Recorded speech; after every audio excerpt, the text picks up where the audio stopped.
Let's explore some more rules for powers in algebra. So if we have x to the m times x to the n, then this is equal to x to the m plus n. So if we want to put some numbers into this, if this is x to the fourth and this is x squared, so it would be x to the fourth times x squared is equal to just this number plus this number. It would be x to the sixth, right?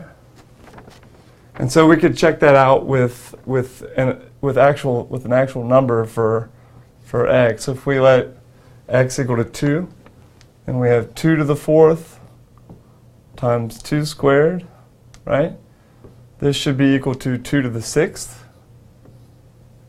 Okay, and so 2 to the fourth is 16, and 2 squared is 4, right?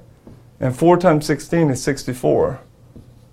And you can verify that 2 to the 6 is in fact equal to 64, right?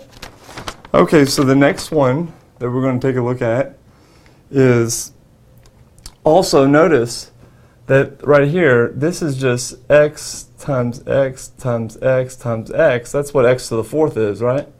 Just x 4 times, x multiplied times itself 4 times. And then this is just x times x for x squared. So then notice that we just have 6 of them multiplied together, and so that's why we have x to the sixth, right? Okay, so for the next one, we're going to have x to the m divided by x to the n, and this is equal to x to the m minus n, right? So let's take a look whenever we insert the numbers 4 here and 2 here. We'll have x to the fourth divided by x squared. That's equal to this number minus this number. So this is just equal to x squared, right? Now, take a look at what this is. Remember, this is just x times x times x times x. And then this on the bottom is x times x. So we see that that 2 of these guys down here cancel with 2 of these guys up here, and we're just left with 2 of them, x squared, right? So then this, if we put some numbers in for this, if we put 2 in here and 2 here, we have 2 to the fourth divided by 2 squared.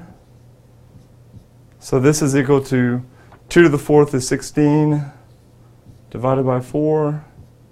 2 squared is 4. And then 16 divided by 4 is 4. Right? And so you can verify this rule, right, by seeing that 2 to the 4, this divided by this is equal to 2 to the 4 minus 2, which is equal to 2 squared, which is in fact equal to 4. So we see that it wraps around on itself and it verifies itself. Okay, then the next example we're going to take a look at is x to the minus n. If you have x raised to negative n like this, this is equal to 1 over x to the n, right? And then this infers, if we let this be n, we've been letting n be equal to 2, right? Yeah, so then we do x to the minus 2 is just equal to 1 over x squared, right? So to bring this up to the top, if you have an exponent in the bottom like this, you just turn this thing into a negative and then it comes up to the top, right? And conversely, if you bring something from here, this is understood to be over the number 1, right? If you bring it down here, then when you bring it down here, you change the sign of this. So if you bring it up, you change the sign, and if you bring it down, change the sign, right? Okay. And then we could try some numbers for this. We could x to the minus 2, or, pardon me,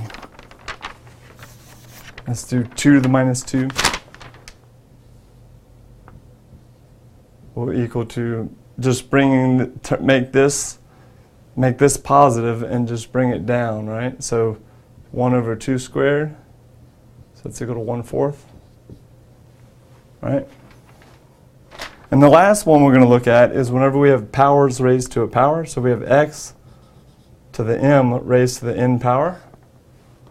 And so this is equal to x to the m times n. Whenever a power is raised to a power, you just multiply the two powers together like this. So for this, if we have x and we're letting m be 4, if this is 4 raised to the 2 power like this, right? Then this is just equal to x to the 2 times 4, right? Or 4 times 2, whichever way you want to say it. And 4 times 2 is 8, right? And so if we put some numbers in, we can show that this would be 2 raised to the 4th squared like this will equal to 2 to the 8th. And let me see what that is.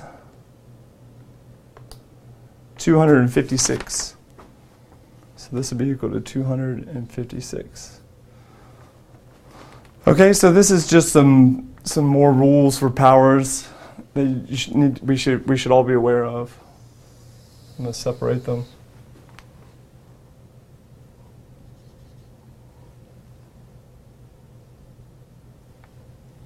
Okay, and then this goes right here. And then one more. Okay. All right, I'm going to step to the side and give you a clear screenshot. You should just try these for yourself. Become acquainted with them. These are, things that we're going to use throughout this course, throughout algebra, throughout physics, whatever course you may be taking. Okay, I'm going to step to the side.